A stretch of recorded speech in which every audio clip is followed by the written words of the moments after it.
like to cordially всех вас welcome all в of you Санкт-Петербурге. to St. Petersburg. Благодарю за то, что Thank вы you.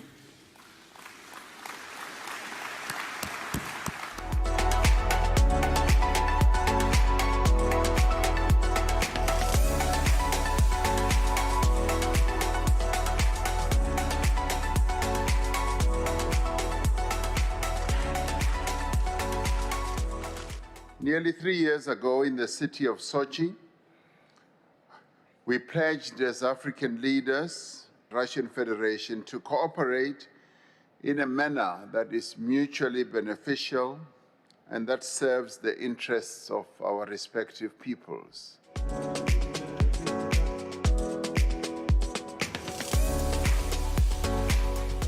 Just as we agreed, we are going to talk about the issues and problems related to the conflict in Ukraine.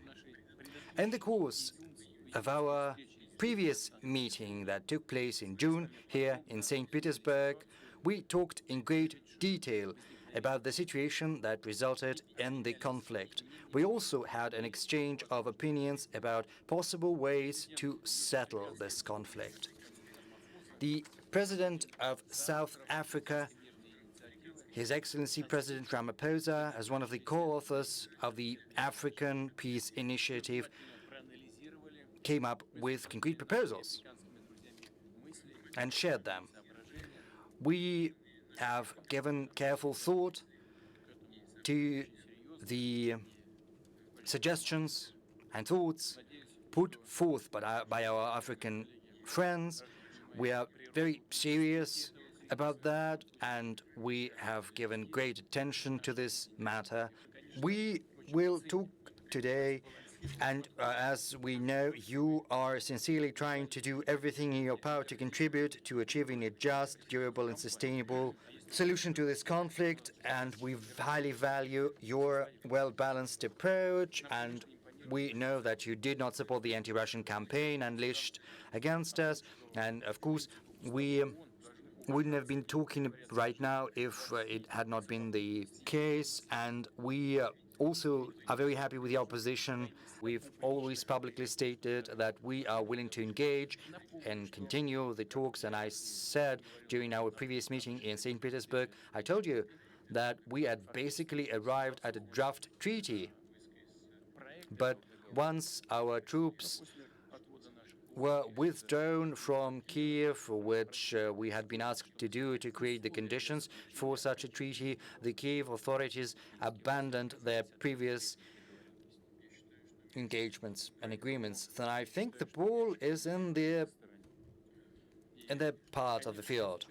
And this is what creates a fundamental threat to our security, because the movement of the infrastructure of the military bloc that is basically adversarial in nature to Russia towards our borders is unacceptable to us. There are other considerations, but we will be able to talk about that in the part of the meeting that is going to be held behind closed doors. Thank you very much, President Asmani, and greetings once again to you, President Putin, and indeed to my other brothers who have joined us.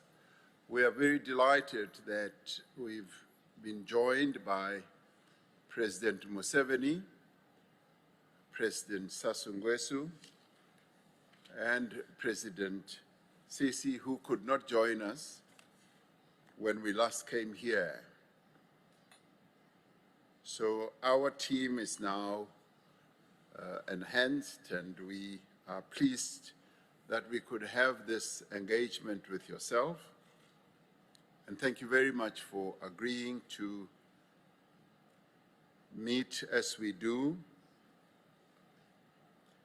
We also wish to thank you for giving us an outline of the issues, as you have done, which you did do when we met you a few weeks ago when we came to St. Petersburg. And we have often said that having come here from meeting President Zelensky.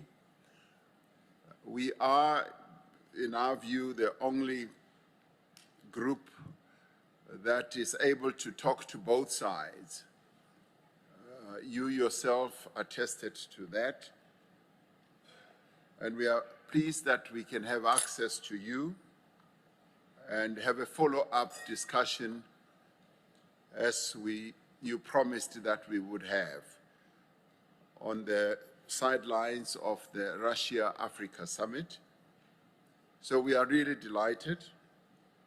And even in this case, with the conflict in the Ukraine, we still advocate for peace. And in a way, we feel that we have a right to call for peace because the ongoing conflict, as you heard during the course of the day, also negatively affects us as African countries. Apart from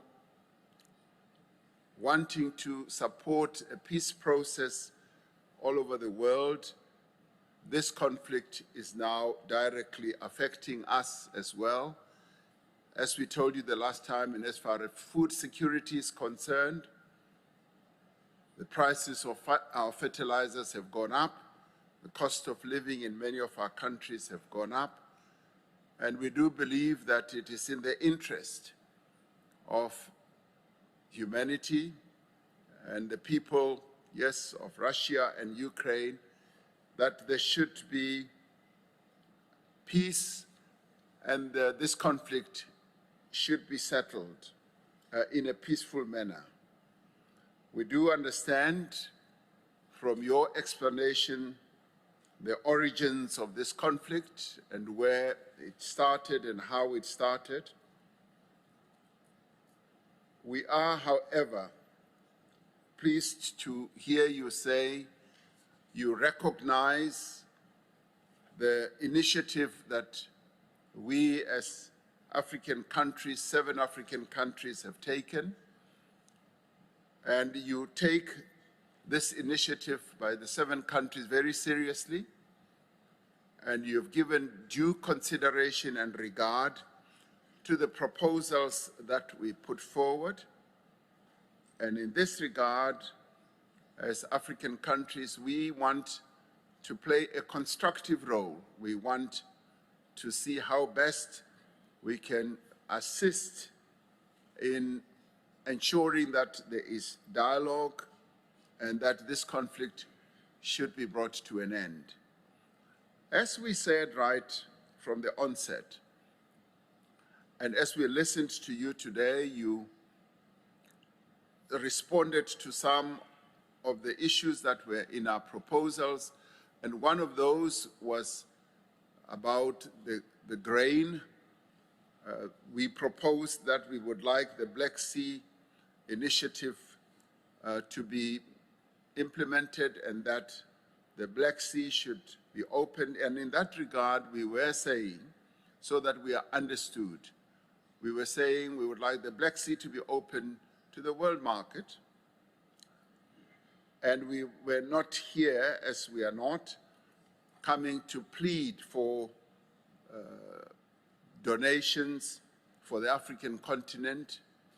We do recognize that out of the generosity of the heart of the Russian Federation, you have decided to donate grain to a number of countries on the continent that are facing challenges. We respect that and we accept that, but our main import here is not so much focused on the issue of giving and donating grain to the African continent, but we accept that you have decided in that regard. So I hear President Putin to listen to you, to hear what your response would be to some of the proposals. And as we said, we are prepared to engage further. And today we are very pleased that there are 6 of us here, and President Hichilema could not travel, but at the same time, he is also well represented by our presence here. So thank you very much, and I'm sure that we will be able to hear your response to a number of those issues in the closed session. Thank you very much.